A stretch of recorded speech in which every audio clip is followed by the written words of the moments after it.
Les verbes irréguliers en anglais.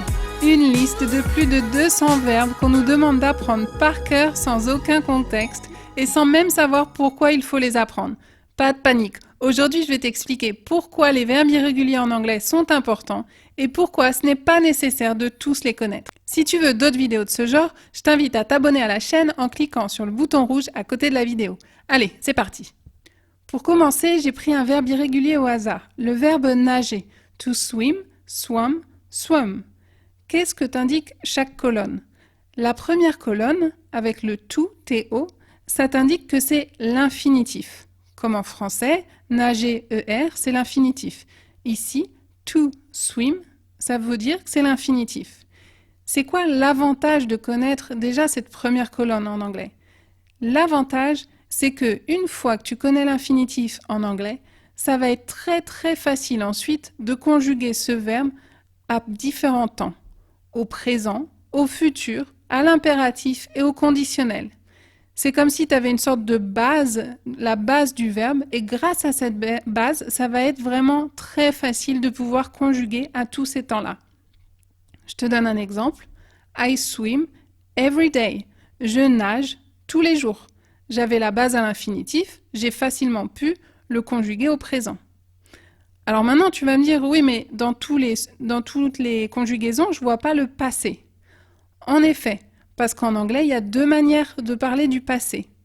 Et c'est là où vont entrer en jeu tes deux autres colonnes pour conjuguer au passé. Premier cas de figure, on appelle ça le prétérit. Le prétérit, c'est quand une action a eu lieu dans le passé et qu'elle est totalement finie aujourd'hui. Ça s'est fait dans le passé, ça y est. Action passée et terminée. Deuxième cas de figure en anglais qu'on appelle le present perfect, et tu vas comprendre maintenant pourquoi on dit present perfect. C'est parce que l'action est passée, elle a eu lieu dans le passé, mais elle a encore un lien avec le présent. Dans ces cas-là, tu utiliseras cette troisième colonne. Je te donne deux exemples pour que tu comprennes un peu mieux le contexte. I swam last week. J'ai nagé la semaine dernière.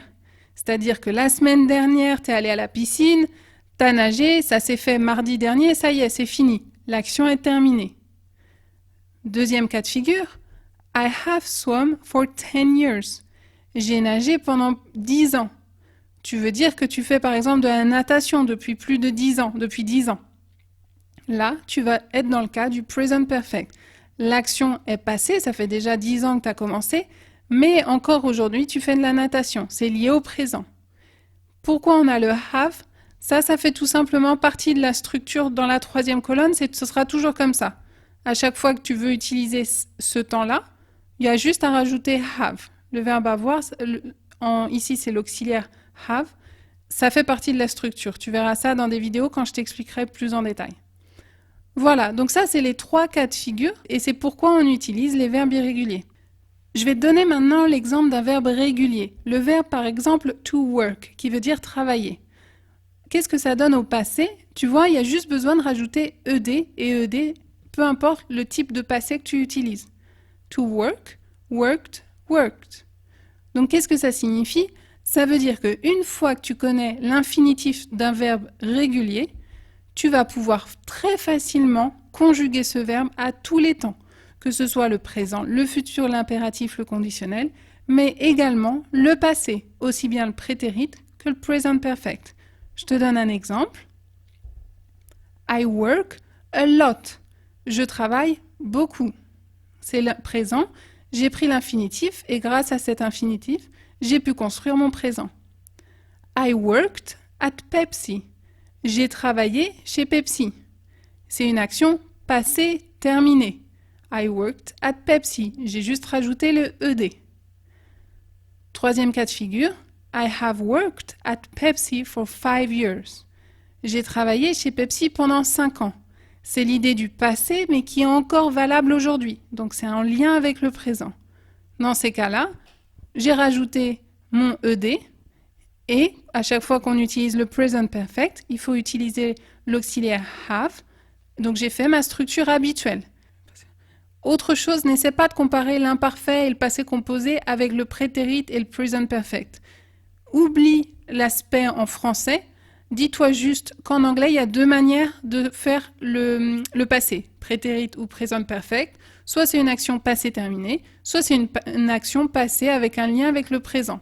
Voilà, mais essaie de ne pas comparer avec ce qu'on connaît en français. Donc au final, pourquoi connaître les verbes irréguliers? Première chose, ça te permet d'apprendre la traduction des verbes.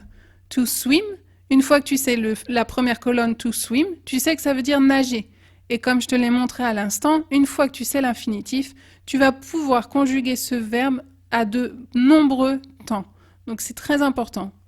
Deuxième aspect, tu vas pouvoir conjuguer le verbe à tous les temps, vu que tu vas apprendre non seulement l'infinitif, le présent, le futur, mais les verbes irréguliers, la deuxième et la troisième colonne, vont te permettre de comprendre comment conjuguer le passé. Alors il y a beaucoup de verbes irréguliers, il y en a plus de 200, mais il faut bien savoir une chose, c'est que pour comprendre 60% des discussions, il suffit de connaître 70 verbes les plus utiles. Parce que parmi cette liste, il y a beaucoup de verbes qu'on n'utilise jamais ou très rarement.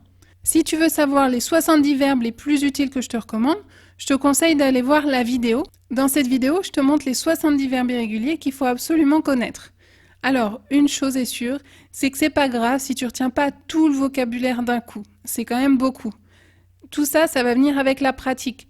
Plus tu vas regarder des vidéos, plus tu vas écouter l'anglais, plus ça va venir tout seul. Donc surtout, fais un petit effort de mémoire au début, mais dis-toi bien que tout ça, ça va surtout venir avec la pratique. Bravo, tu te rapproches chaque jour un peu plus de cette liberté en anglais. Si tu tiens à avancer encore plus vite, je t'invite à télécharger la checklist que j'ai faite pour toi. J'ai synthétisé en fait les points essentiels à connaître. Avec cette liste, tu auras la base pour devenir pleinement à l'aise en anglais. Alors à tout de suite de l'autre côté.